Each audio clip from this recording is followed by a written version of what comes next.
Señor Jesús, oh Señor Jesús, te damos gracias, Señor, por otro día más que nos regala, Señor, esta oportunidad de estar aquí compartiendo tu palabra, Señor. Gracias, Señor, por que hemos recibido de ti muchas porciones día a día, todos tus beneficios, todo tu amor, todas tus riquezas, pero sobre todo tu salvación. Gracias, Señor Jesús. Gracias, Señor, porque tu plan somos nosotros, Señor. Tu plan es Cristo, Señor, sobre todas las cosas y tener muchos hijos que somos nosotros. Gracias, Señor, porque nos escogiste y nos apartaste para este principio, para este amor, para este propósito. En el nombre de Jesús te damos gracias, Señor. Amén. Amén, mis hermanos. Jesús es el Señor. Veníamos disfrutando las lecciones de los fundamentos de la fe cristiana. En esta ocasión vamos a hablar sobre la lección número 8, sobre el plan de Dios. Esta es la tercera parte sobre el plan general de Dios sobre todos. ¿Sí? Entonces vamos a tener una visión general de la creación del hombre. ¿Sí? En lecciones pasadas hablamos sobre la visión general del plan de Dios, la creación como un relato de vida, pero esta vez vamos a hablar del hombre. La lectura bíblica para esta lección la podemos hacer en Génesis 1, del 26 al 28, Génesis 2, del 18 al 24 y Salmos 8, del 3 al 9, ¿sí? ¿Sí?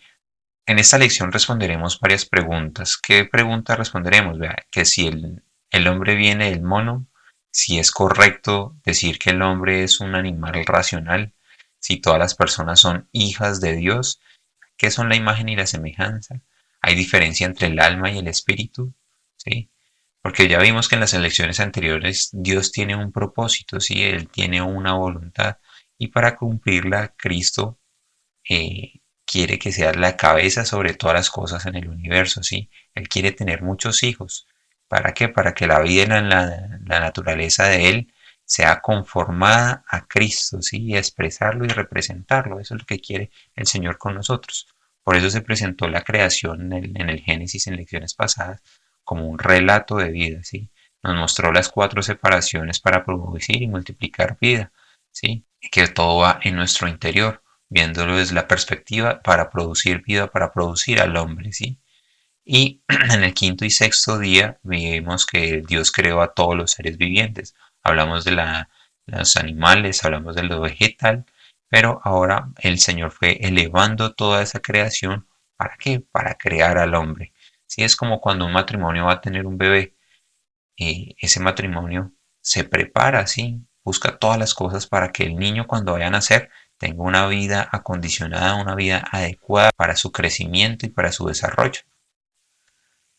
Esta vez vamos a hablar sobre el hombre, ¿sí? Sobre que el hombre es el centro de toda la creación de Dios. En Génesis 1:26 leemos, entonces dijo Dios, hagamos al hombre a nuestra imagen conforme a nuestra semejanza y señoree los peces del mar, en las aves, en el de los cielos, en las bestias, en toda la tierra y en todo animal que se arrastra sobre la tierra.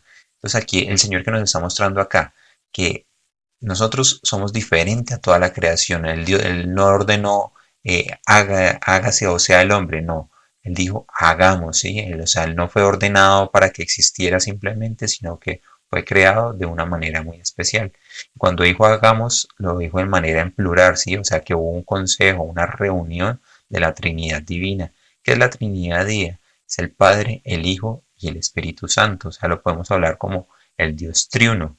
¿Por qué triuno? Porque tri es tres en latín y uno es uno, entonces el Dios uno. ¿Sí? Son tres, pero es uno. ¿Sí?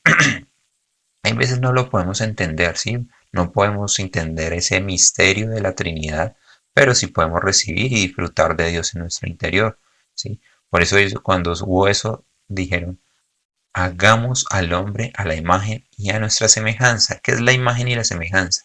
La imagen es nuestro ser, es el ser interior de Dios y la semejanza es la parte exterior, ¿sí? Cuando nosotros, porque nosotros interiormente también tenemos esas características, ¿sí? Tenemos un alma, ¿sí? Donde está la mente, la emoción y la voluntad, y tenemos un espíritu humano, donde está la conciencia, la comunión y la intuición, ¿sí? Que eso es completamente diferente a todo el resto de la creación. Algunos afirman que el hombre es un animal racional, pero eso es completamente falso. Nosotros fuimos conformados a la imagen y semejanzas del Señor, ¿sí? O sea, somos a la imagen porque externamente nosotros tenemos una forma humana, ¿sí? Semejante a Dios. En la Biblia nos relata que el Señor tiene oídos, que tiene ojos, que tiene brazos, que tiene pies. Entonces, por eso somos conformados a la imagen de Dios. ¿Y la imagen de Dios quién es? Cristo, como lo podemos ver en 2 Corintios 4:4, que nos dice, en los cuales el Dios de este siglo cegó el entendimiento de los incrédulos para que no les resplandezca la luz del Evangelio a la gloria de Cristo, el cual es la imagen de Dios. ¿Sí? ¿Cuál es la imagen de Dios? Cristo. ¿Sí? Y en Colosenses 1:15 nos dice, Él es la imagen del Dios invisible, el primogénito de toda creación. O sea, Dios es invisible, nadie lo ha visto jamás, ¿sí? Pero Cristo lo manifestó. Lo podemos ver en Juan 1:1 que dice, en el principio era el verbo era con Dios y el verbo era Dios. ¿Sí? En otras traducciones dice que es la palabra y la palabra es Cristo. En Juan 1:14 dice, y aquel verbo fue hecho carne y habitó entre nosotros. Y vimos su gloria, gloria como el unigénito del Padre, lleno de gracia y de verdad. Y en el versículo 18 nos dice, a Dios nadie lo vio jamás, el unigénito Hijo, que está en el seno del Padre, Él lo ha dado a conocer. Entonces vemos que Cristo es la manifestación de Dios. Por eso o sea, Dios se encarnó en quién? En Jesús. Se hizo en hombre. O sea, por primera vez Dios tenía un hombre aquí sobre la tierra que lo podía expresar, que lo podía representar tanto en la naturaleza humana como en la naturaleza divina y que no tuvo pecado, ¿sí? O sea, lo que Adán no pudo cumplir en el Edén, Cristo lo vino a cumplir como el segundo hombre, como el último Adán. Eso lo podemos ver en 1 Corintios 15, versículo 45, que nos dice, así también está escrito, por hecho el primer hombre Adán, alma viviente, el postrer Adán, espíritu vivificante. ¿Sí? Y en el 47 nos dice, el primer hombre es el de la tierra, terrenal, el segundo hombre, que es el Señor, es del cielo. Entonces fuimos creados a la imagen de Cristo, ¿para qué? Para contener a Cristo. O sea, por ejemplo, o sea, cuando nosotros tenemos, digamos, un guante ¿para qué? Para que fue creado para la mano, ¿sí? O sea, el guante somos nosotros y Cristo es la mano. Y cuando este es el molde, ¿sí? Para contener. Nosotros somos el guante y Cristo es la mano. O sea, nuestro ser interior fue creado para ser llenado por Dios en Cristo como el Espíritu. Por eso, cuando creemos en el Señor, se cumple el propósito de Dios, sí que es contener a Cristo en nuestro interior. O sea, Cristo está dentro de nuestro interior, sí que nos está formando, nos está forjando, y para eso estamos, para contener ese guante, para contener esa mano. Esa mano es Cristo. Sí, porque sin Cristo eso es un vacío interior. O sea, podemos tratar de llenarlo con cosas materiales, pero nunca lo vamos a lograr. Es como un ejemplo práctico, ¿sí? O sea, este es el hombre que es, ¿sí? Cuando el hombre se trata de satisfacer a sí mismo, en que empieza a buscar las cosas materiales. Entonces, ¿qué sucede? Digamos que es la representación de la vida de un hombre. Entonces llegó un hombre y hizo, bueno, esto está muy interesante esta vida, pero no me he podido llenar con nada. Entonces llega y se compra un barco, ¿sí? Y pasa por el barco por todas las naciones y bueno, sí, se divirtió pasando, muy chévere, pero después de que paseó y conoció, no encontró nada, entonces no había quien llenara ese vacío. Entonces dijo, ya sé, me voy a comprar una casa. Entonces cuando llegó y se compró una casa, entonces cogió y se compró una casa y sí, ahí hizo fiestas, invitó a los amigos, sí, la pasó chévere, se divirtió, pero cada vez que se iban, ¿qué pasaba? Quedaba ese vacío en su interior. Entonces, ¿qué dijo él? No, pues ya sé qué voy a hacer. Voy a comprarme un avión para viajar por todo lado. Entonces, ¿qué hizo? Se compró un avión y con ese avión se fue a pasear por todo lado. Sí, la pasó rico, se divirtió, sí, conoció lugares, pero se dio cuenta que no podía llenar ese vacío que estaba por dentro. ¿Por qué no lo pudo llenar? Porque solamente había algo que lo podía llenar, sí.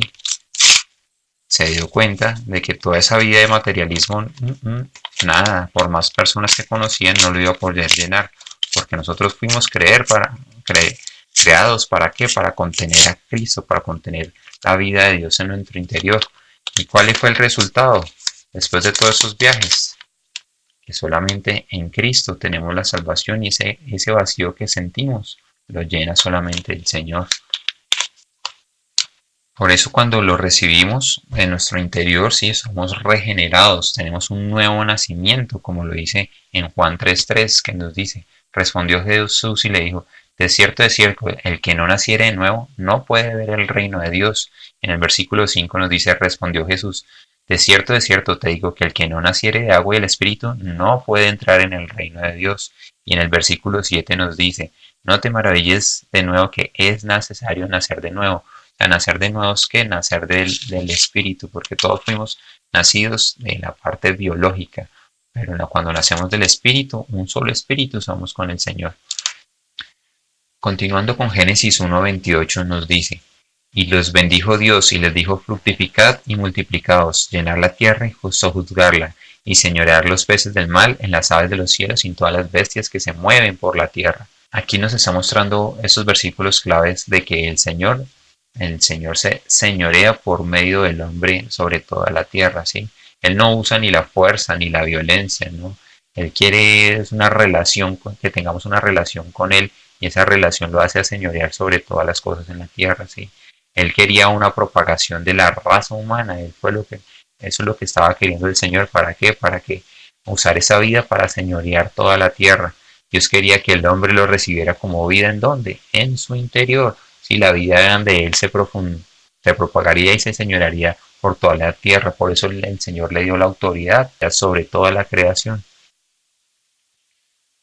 En las lecciones futuras vamos a ver de que Dios tiene un enemigo, sí, el diablo, Satanás, que su intención fue frustrar, impedir el cumplimiento del plan de Dios sobre la tierra, sí, porque Satanás era un arcángel, sí, él tenía toda autoridad, gobernaba toda la creación, pero él fue juzgado y sentenciado, sí. En este momento aún no se ha cumplido la sentencia se cumple con el propósito de Dios que es por medio del hombre, ¿sí? Por eso Dios necesita restaurar su autoridad en el universo y lo escoge al hombre para restablecer el orden y le da todo el señorío sobre todas las cosas.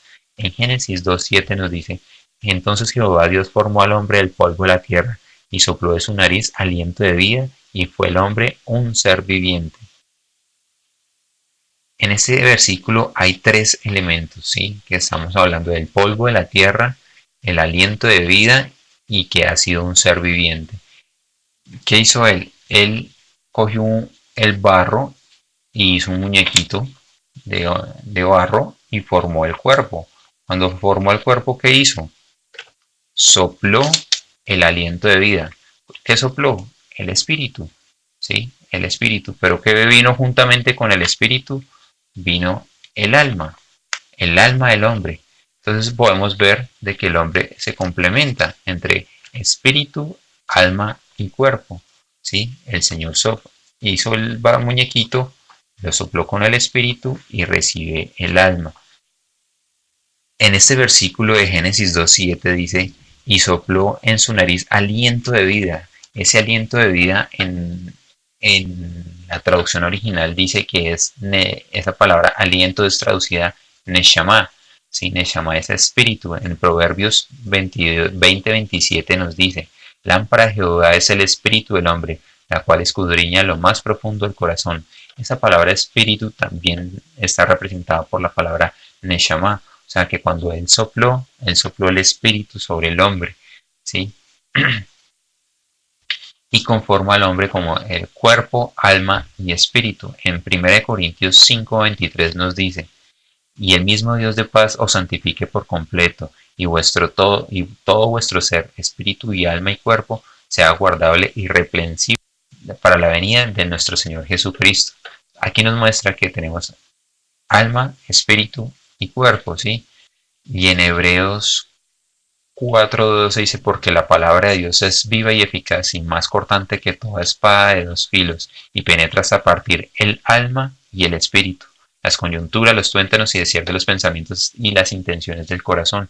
Aquí vemos que cuando está hablando penetra hasta partir el alma y el espíritu. O sea, nos damos cuenta de que esas dos se pueden dividir, el alma y el espíritu. ¿Sí? O sea, por eso somos conformados en cuerpo, alma y espíritu. ¿Para qué es el cuerpo? Si el cuerpo fue creado para tener contacto con el mundo físico. Él está relacionado con una vida biológica, ¿sí? Y por eso debemos nosotros cuidarlo, nosotros debemos alimentarnos bien, debemos hacer ejercicio, ¿sí? Para que cuando ya estemos en una edad avanzada el cuerpo sea resistente, ¿sí? Dejar esos malos hábitos, no solamente en esa parte, sino que en 1 Corintios 6, el versículo 18 al 20 nos habla, huid de la fornicación, cualquier otro pecado en el que el hombre cometa está fuera del cuerpo, mas el que fornica contra su propio cuerpo peca. ¿O ignoráis que vuestro cuerpo es templo del Espíritu Santo, el cual está en vosotros, el cual tenéis de Dios, y que no sois vuestros, porque habéis sido comprado por precio? Glorificad pues a Dios en vuestro cuerpo y en vuestro espíritu, los cuales son de Dios. O sea, nuestro cuerpo ni siquiera nos pertenece a nosotros mismos, son del Señor. Por eso debemos cuidar este cuerpo que el Señor nos ha regalado, ¿sí? El cuerpo físico. También vemos que tenemos un espíritu humano. ¿Cuál es ese espíritu humano? El Señor nos mostró en el ejemplo anterior del guante que Él quería entrar dentro de nosotros. Por eso, ¿para qué? Para señorear todas las cosas a través del hombre. Por eso el hombre es el centro del universo. El espíritu del humano y el espíritu humano es el centro del hombre. En Zacarías 12:1 nos dice, Jehová que extiende los cielos y funda la tierra y forma el espíritu dentro del hombre, dentro de él. O sea, en nuestro interior tenemos un espíritu humano, ¿sí? Porque el universo, con todas sus galaxias infinitas de todas las cosas, son especialmente para el hombre, ¿sí? O sea, específicamente para el espíritu del hombre. ¿Para qué? Para que el Señor pueda entrar dentro de nuestro espíritu y pueda señorear todas las cosas. ¿Sí? Y en ese espíritu es donde nosotros contactamos a Dios. Volvemos al ejemplo del guante. Este es el espíritu humano. ¿Sí? ¿Y qué es lo que quiere el Señor? Llenar ese espíritu con su espíritu. ¿Y que nos moldea, nos conforma y nos quiere conformar completamente a su imagen y semejanza? O sea, ese espíritu que tenemos en nuestro interior es el que nos complementa y nos da toda la verdad. ¿Sí? Es donde podemos discernir las cosas. Por eso vemos que ese espíritu también está conformado por tres partes, que es la conciencia, la comunión y la intuición. ¿Qué es la conciencia? Vamos a leer Romanos 9:1 que nos dice, verdad digo en Cristo, no miento y mi conciencia me da testimonio en el Espíritu Santo. O sea, aquí nos está dando de que por medio de la conciencia podemos identificar qué es lo bueno y qué es lo malo. En 1 Corintios 4:4 nos dice, porque aunque de nada tengo mala conciencia, no por eso soy justificado, pero el que me juzga es el Señor. O sea, aquí podemos saber, en la conciencia sabemos qué es lo que es correcto y qué es lo que es equivocado. En 1 Corintios 5:3 dice, ciertamente yo como ausente en el cuerpo, pero presente en espíritu, ya como presente he juzgado al que tal cosa ha hecho. Entonces vemos que en el espíritu se puede condenar o se puede juzgar. Adicional a eso también tenemos la comunión. ¿Qué es la comunión? En 1 Corintios 6:17 nos dice, pero el que se une al Señor, un espíritu es con él. O sea, por medio de nuestro espíritu humano podemos contactar al espíritu del Señor. En Juan 4:24 nos dice, Dios es espíritu y los que le adoran en espíritu y en verdad es necesario que le adoren. O sea, ¿dónde vamos a adorar al Señor? ¿Dónde es nuestro lugar de oración? Desde nuestro espíritu humano vamos a adorar al Espíritu del Señor. Y en Romanos 1:9 nos dice, porque testigo me es Dios, a quien sirvo en mi espíritu en el Evangelio de su Hijo, de que sin cesar hago mención de vosotros siempre en mis oraciones. ¿Sí? O sea, ¿para qué? ¿Desde dónde vamos a servirle al Señor? Desde nuestro espíritu. Y esa es la comunión que nosotros tenemos con el Señor, de la que debemos tener con el Señor. Y también tenemos la intuición. En 1 Corintios 2:11 nos dice, porque ¿quién de los hombres sabe las cosas del hombre sino el espíritu del hombre que está en él? Así tampoco nadie conoció las cosas de Dios sino el espíritu de Dios. O sea, esa intuición es la que nos hace tener un conocimiento de Dios, o sea, de lo que es bueno, no solo de lo que es bueno, sino de las palabras que el Señor nos está dando para nosotros. sea, es una relación íntima que viene completamente de Dios. En Primera de Juan 2, versículo 27 nos dice, pero la unción que vosotros recibisteis de Él permanece en vosotros, y no tenéis necesidad de que nadie os engañe, así como la intuición misma os enseña todas las cosas, y es verdadera, y no es mentira. Según ella nos ha enseñado a permanecer en Él.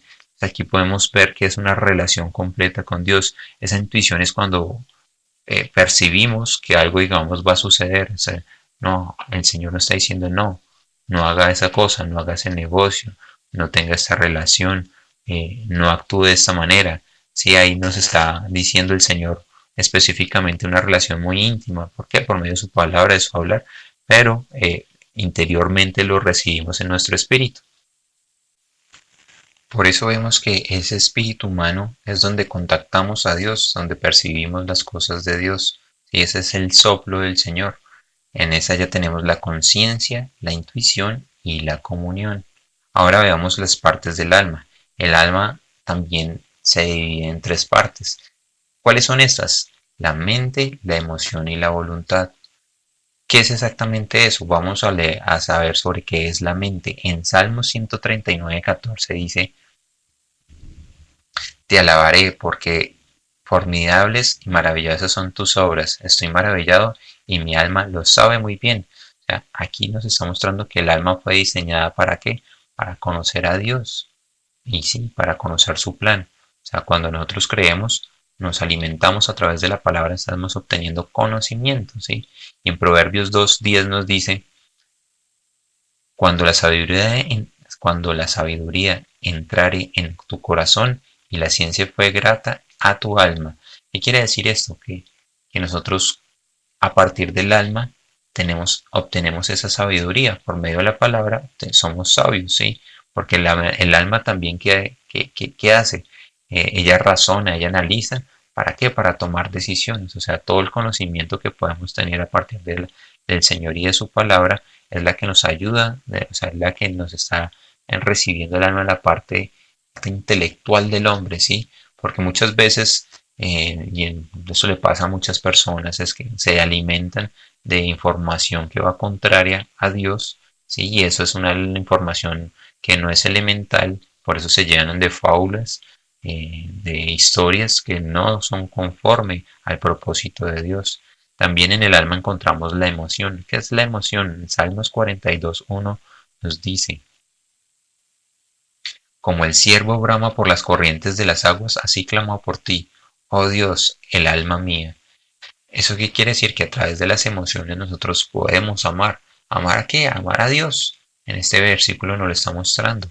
Y en el Salmo 119:81 nos dice, desfallece mi alma por tu salvación, mas espero en tu palabra. ¿Qué más vamos a amar? La palabra del Señor. ¿Sí? Y en Isaías 61:10 nos dice, en gran manera me gozaré en Jehová, mi alma se alegrará en mi Dios, porque me vistió con vestiduras de salvación, me rodeó con de manto de justicia, como a novia me atavió y como a novia adorna con sus joyas. Entonces vemos acá que, o sea, aquí lo que está diciendo Isaías es que desde nuestras emociones nos alegramos, o sea, podemos amar, nos alegramos, nos entristecemos, podemos tener rabia, enojo, esas son las emociones del hombre. Y también tenemos la tercera parte que es la voluntad. En el Salmo 48 nos dice, el hacer tu voluntad, Dios mío, me ha agradado y tu ley está en medio de mi corazón. O sea, cuando nos está diciendo esto es que a partir de la voluntad nosotros podemos escoger. ¿Sí? ¿Qué escogemos? Escogemos a Dios. En 2 Corintios 9:2 nos dice, pues conozco vuestra buena voluntad, de la cual yo me glorío entre los de Macedonia, que acá ya está preparada desde el año pasado y vuestro celo ha estimulado a la mayoría. ¿Qué nos está mostrando acá? Que tenemos que tener una disposición para qué, para creer en el Señor, para su obra.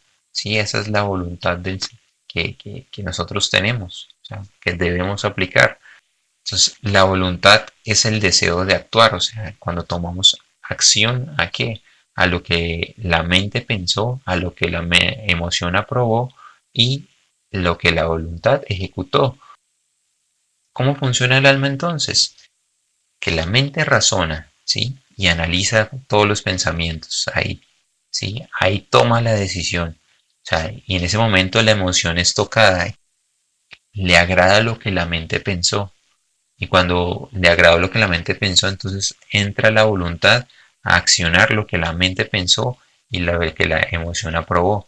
Y la acción de la voluntad es actuar.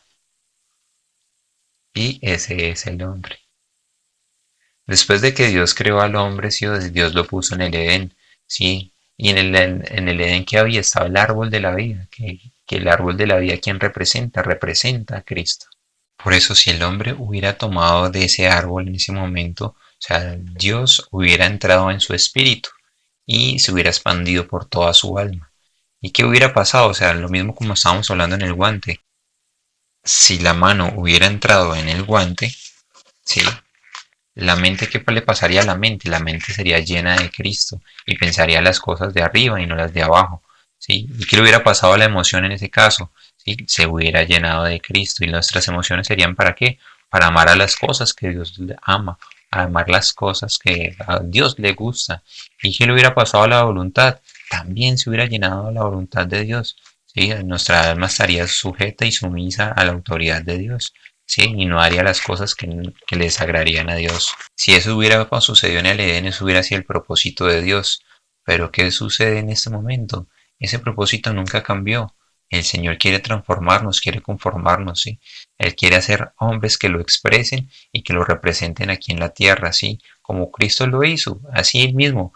Por esta razón, Dios nos quiere conformar a su Hijo, ¿sí? Nos quiere conformar en imagen, en semejanza y quiere que lo imitemos a Él para que seamos conformados. En Romanos 8:29 nos dice, porque a los que antes conoció también los predestinó para que fueran hechos conforme a la imagen de su Hijo, para que sea el primogénito entre muchos hermanos. Él es el modelo, Él es el camino, Él es la vida, ¿sí?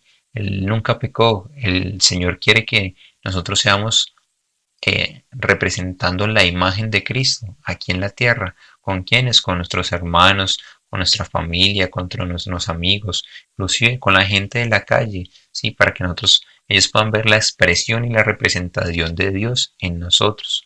Ese es el hombre. El hombre es el centro de todo el universo, ¿sí? ¿Para qué? Para conformar a Dios, para que Dios se señoree sobre todas las cosas. Por eso el Señor nos dio un cuerpo, un alma y un espíritu, ¿sí? ¿Para qué? Para conformarnos a la imagen de Dios. ¿Y el hombre qué tiene? ¿Sí? Tiene un cuerpo, tiene un alma y tiene un espíritu. En el alma encontramos la mente, la emoción y la voluntad. Y en el espíritu tenemos la intuición, la comunión, la conciencia, que es donde nosotros contactamos a Dios y donde podemos tener comunión directa con el Señor. ¿Y qué pasa cuando recibimos el Espíritu de Dios en nuestro interior? Sí, o sea, nuestra alma aún sigue siendo un alma natural, si expresa las cosas del viejo hombre, o sea, las cosas que veníamos haciendo. Todavía no hemos vivido ese cambio, esa renovación. Por eso el Señor trabaja en nuestra mente, emoción y voluntad. ¿Para qué? Para depositarse a Él mismo dentro de nosotros. ¿Para qué? Para transformarnos, para renovarnos y Él nos busca, nos da ese equilibrio para que podamos vivir en esta tierra conformados a la imagen de Cristo, ¿sí? ¿Y cuál va a ser el resultado? Pues que vamos a expresar al Señor. Por eso finalmente, ¿qué es el hombre? Vamos a leer el Salmo 8 del 3 al 9 que nos dice, cuando veo tus cielos, obra de tus dedos, la luna y las estrellas que tú formaste, digo, ¿qué es el hombre para que tengas de él memoria? ¿Y qué es el Hijo del hombre para que lo visites? Le has hecho poco menor que los ángeles, y los coronaste de gloria y en honra. Le hiciste señorear sobre todas las obras de tus manos, lo pusiste debajo de tus pies, ovejas, bueyes, todo ello, asimismo las bestias del campo, las aves de los cielos y los peces del mar, todo cuanto pasa por los senderos del mar. Oh Señor, cuán grande es tu nombre en toda aquí, toda la tierra, ¿sí? Aquí en estos versículos el Señor está confirmando el propósito de Dios, que entrega todo el señorío a quién, al hombre, ¿sí? De toda la creación de lo que le hizo se lo entrega al hombre, pero vemos que aún así el hombre es un hombre frágil, el hombre no dura muchos años en esta tierra, o sea, tiene una fecha de vencimiento muy rápido que otras creaciones y, y que tampoco es resistente a muchas cosas, a caídas, golpes, no, el hombre es débil, débil como tal, sí, pero aún así el hombre es el centro de toda la creación de Dios. ¿En qué? En todo el universo. Cuando hablamos a todo el universo, muchas veces a los cristianos se les preguntan que cómo es posible que creamos de que solamente somos los únicos que estamos aquí en esta galaxia, en este planeta, a pesar de que el universo es infinitamente grande, ¿sí? O sea, es infinito. Que incluso hasta nos pueden considerar de que somos presumidos de que solamente el hombre está en todo el universo, ¿sí? Y es porque, ¿qué? Porque no es una presunción, es porque se trata de conocer el plan de Dios, ¿sí? El que el hombre es el centro del propósito de Dios.